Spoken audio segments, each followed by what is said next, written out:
চমৎকার স্বপ্ন দেখেছি। দেখলাম যে রাবণ একটা লম্বা তাল গাছে চড়েছে। চড়তে চড়তে হঠাৎ পা পিছলে একদম অজ্ঞা। এ তো দারুণ খবর। রাজস্বপ্ন মিথ্যে হয় না।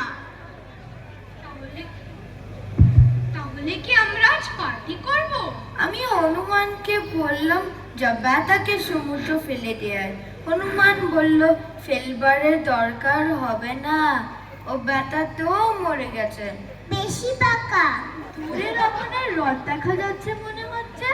সে কি রাবণ বেটা তবু মরেনি? কি করা যায় লোকটার? হনুমানটাই মাটি করলো। তখনই সমুদ্রে ফেলে দিলে ঝামেলা মিটে যেত। তা না, নিজের বিদ্যা জাহির করতে গেছে। চোর পালালে বুদ্ধি বাড়ে। কি খবর হে দূত? আগে আমি এইমাত্র আসছি। দারুণ একটা খবর দিবি তো?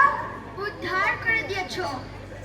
আজ কি ঘটলো না ঘটলো একটু গুছিয়ে বল তো।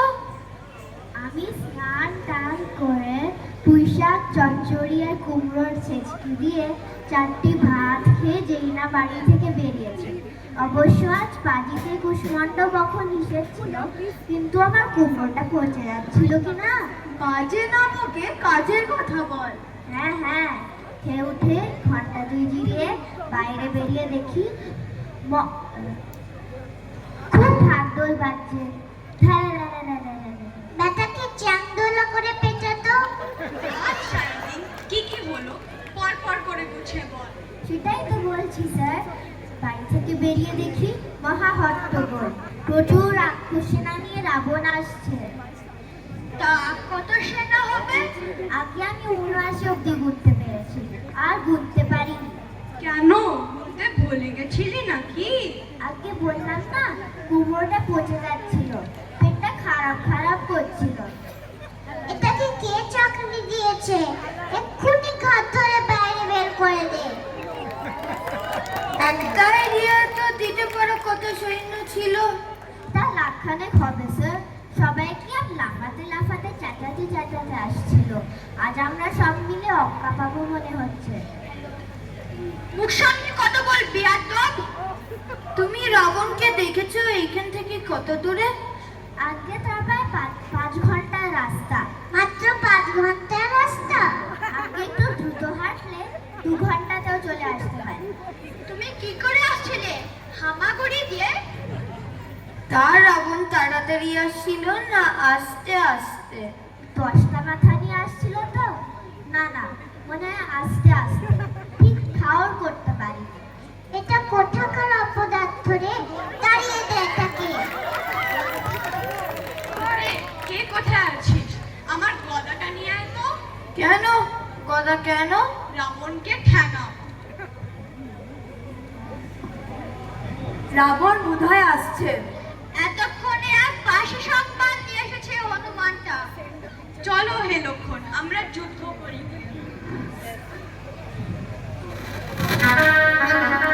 হ্যালো,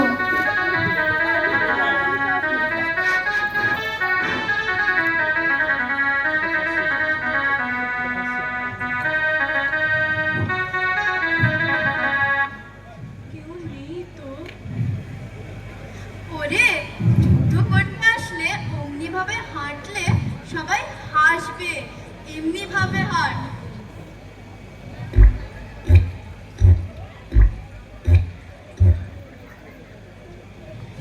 আরে ওরে, তুমি পালিয়ে, এই রাবণ আসছে। এই, কি? আমার বউ বলেছিল আজ ইলেকট্রিসিটি বিল জমা দেওয়ার শেষ দিন। আমি এই কাজটা চট করে সেরে আসি, নইলে আবার বাড়ির লাইন কেটে দেবে। কেমন জালি করে কেটে পড়লো ওটা। যাই হোক না কেন, আর একটা কিছু হবেই না। ইস্পাত নয় অবশ্য।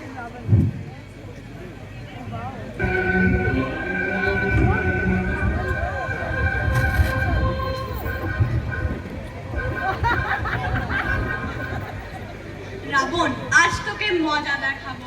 বাজে না বকে যুদ্ধ করবি আয়। আজ তোর সবগুলো মাথা আলাদা আলাদা করে ভাঙবো। তার আগে তোর হাত দুটো গদা মেরে ঘুরিয়ে দেব। ওমা, তো বড় কথা বলে শেষ উপর দিলি সেম সেম তো দেখি লক্ষণ তোর দাদা কই রে বাঁদর হনুমান রে পাঠাচ্ছে যুদ্ধ করতে সাহস থাকে তো নিজেই যুদ্ধ করতে একটা মারো বাইরে পড়বে না দেখ তো খেয়াল করি এই রে বাসু কিসে ও মা গো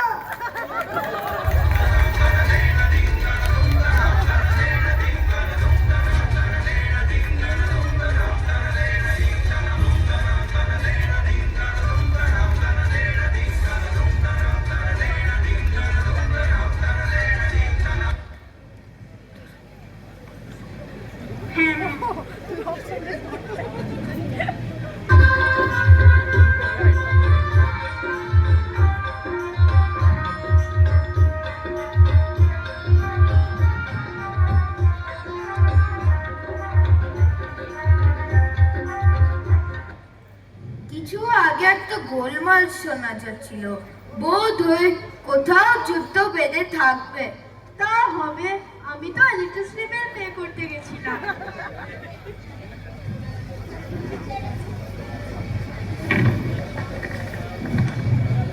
আরে ও পলওয়ান জি, এই কি হলো? ষাট ষাট ষাট। এই কি সুগ্রীব, তোমায় তো দেখছি মুখে না মারিতম জগৎ। বজ্র তুমি ফসকা গেল, যত তেজ বুঝি তোমার মুখে। না না, তুমি মস্ত যোদ্ধা। যোদ্ধা বলে যোদ্ধা, ঢাল নেই, তলোয়ার নেই, ধীরম সর্দার। আমি তো বরাবরই বলে আসছি, ঘরে বসে তোমাদের ঘ্যান ঘ্যানানি আমার আর ভাল লাগছে না বলে দিচ্ছি।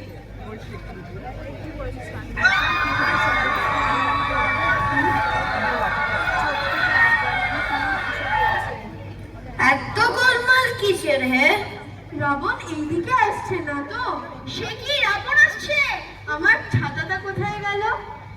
হ্যাঁ রে, তো গায়ে জোর আছে, আমাকে কাঁধে নিতে পারবি? শ্রীমান লক্ষণ আসছে যাক, নিশ্চিন্ত। এত হল্লা করে আসছে কেন? চেঁচাতে বারণ কর। তিনি ঠিক আসছেন না, ওনাকে নিয়ে আসা হচ্ছে লোকটার কান বলে দাও, বেটা হেয়ালি পাকা কর আর জায়গা পাইনি।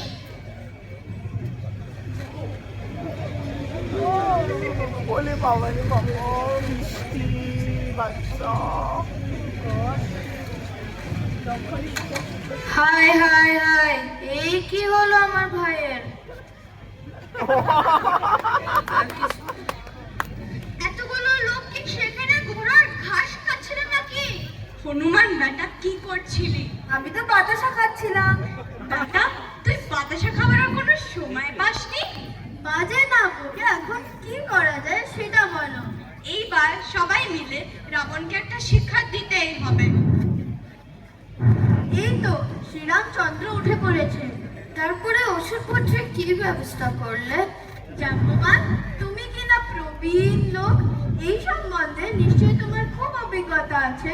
তা আছে হনুমান, এই কাগজে যা প্রেসক্রিপশন লিখে দিচ্ছি, ওই ওষুধগুলো চট করে নিয়ে আসতে হবে। হ্যাঁ হ্যাঁ, কাল ভোরে উঠে নিয়ে আসবো। না না, নেই তো দেরি করে যাবে না, এক্ষুনি যা। এত রাত্রে আমি কোথায় যাব? এখানে ওলা উবার কিছু চলে না।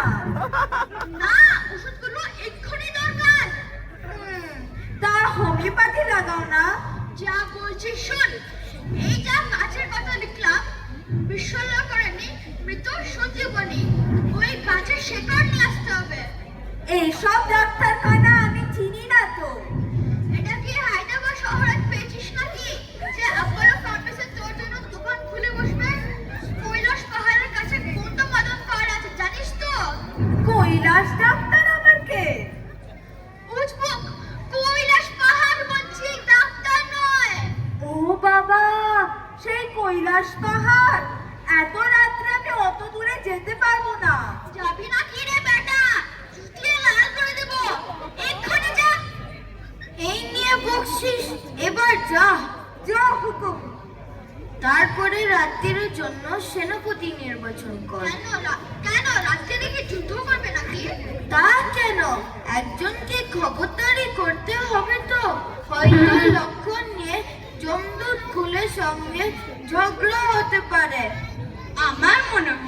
বিভীষণেরটা বিচক্ষণ লোক। বিভীষণের রাতের জন্য সেনাপতি হোক। ঠিক কথা, তাই তো মুশকিলে ফেললে দেখছি। আমার রাত জাগলে পেটে গ্যাস হয়। চিন্তা নেই, আমার কাছে গ্যাসের ওষুধ আছে। দেখো ভালো করে পাহারা দিও, কোনো ব্যাটাকে পথ ছাড়বে না। আর দেখা জন্য ঘুমিয়ে পড়ো না। আচ্ছা থাকতে পারা গেল দেখছি। এই পর্যন্ত কোনো দুর্ঘটনা হয়নি। মনে হচ্ছে বিনা রাত কাবার হতে পারে। একটু ঘুমিয়ে নেওয়া যাক।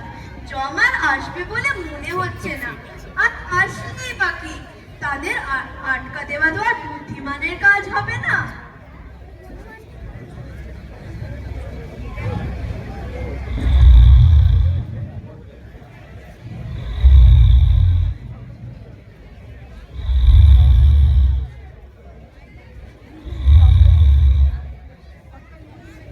দেখছো, আজ ঘটা না যেতেই ঘট ঘট করে নাক ডাকতে আরম্ভ করেছে। ওরে বিভীষণ, উঠ! ওমা জাম্বুবান, তুমি কি না মনে করছি না আমি ঘুমিয়ে পড়েছি? কিন্তু আমি সত্যি করে ঘুমাইনি। হ্যাঁ হ্যাঁ, আমাকে আর বুঝাতে হবে না। দিব্যি পড়ে পড়ে নাক ডাকছে আর বলছে যে সত্যি করে ঘুমায়নি। তুমি টের পাওনি? আমি তো মিটমিট করে চেয়ে দেখছিলাম। না না, মিটমিট করে দেখে চলবে না, ভালো করে পাহারা দিতে হবে। আমার কাঁচা ঘুমটা ভাঙিয়ে দিল। কত নম্বর লিস্ট টাইম তোমাকে না এটা পড়ার কথা।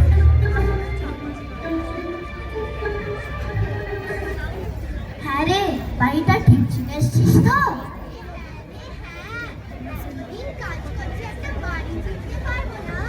ডান দিক তো?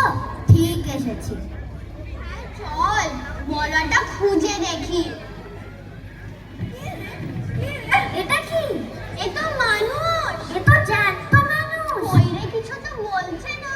তাহলে বোধহয় কিছু বলবে না। হ্যাঁ, বেশ সময় চেহারা। ওকে জিজ্ঞেস করবো। ও মশাই, শুনুন না, একটু পথ ছেড়ে দেবেন প্লিজ। তোমরা কে হে? এই রাত্রিবেলা ঘুরে বেড়াচ্ছ? কল সেন্টারে কাজ করো নাকি? আমরা জমদূত।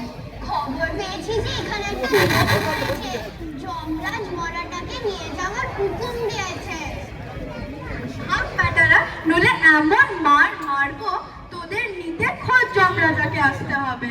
এরা করবেন না স্যার, খুব লে অফ চলছে, আমাদের চাকরি চলে যাবে। আমাকে অনেক পারফরমেন্সের ওয়ার্নিং দিয়ে রেখেছেন স্যার। তাই তো, কাজকর্ম না করে বসে বসে রিল দেখবি, তোদের চাকরি যাওয়াই উচিত। জয় শ্রীরাম। ও কি রে? নাকি তোরা কে রে? আমরা জমদূত। কান ধরে দাঁড়িয়ে থাক, নইলে মেরে পিঠে চাপড়া তুলে দেব। ও মন্ত্রী মশাই, আসুন এবার। হনুমান ওষুধ নিয়ে এসেছে। ওই দেখ মরাটা। ওটা কি এনেছিস? স্যার, ওইটা গন্ধমাদন পাহাড়। ব্যাটা কুমুক্ষ কোথাকার? পাহাড় সত্যি এনেছিস কেন? গাছটা তো চিনি না। কান ধরে ওই দুটো কে দাঁড়িয়ে?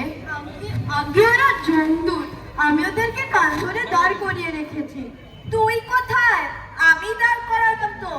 ছেড়ে দেব না, অমনি থাক। আগে লক্ষণের কিছু গতি করেনি, তারপরে দেখা যাবে। বাহ, কি ভালো ওষুধ রে। হাজার হোক মেড ইন ইন্ডিয়া। এবার আমরা যাই স্যার। তা না তো কি, তুমি কি জ্যান্ত মানুষকে নিয়ে কারবার শুরু করেছো নাকি? চিত্রগুপ্ত ব্যাটা ভুল বুঝিয়েছিল আমাদের। আমি এক্ষুনি গিয়ে ব্যাটার নামে রিপোর্ট করছি। হনুমান ওদের কান ধরে দাঁড় করিয়ে দিয়েছিল, ব্যাটার বুদ্ধি আছে। ওষুধটা যে আনলাম সেটাও বলো। আর আমি পাহারা না দিলে ওষুধের কি হতো রে? ওষুধ নিয়ে জমের বাড়ি যেতে হতো। আর আমি যে বললাম তবে তো বিভীষণ পাহাড়ে দিল। আর বিভীষণ পাহাড়ে দিল বলে তো জমদূতরা আটকা পড়লো। আরে ব্যাটা, ওষুধের ব্যবস্থা কে করলো?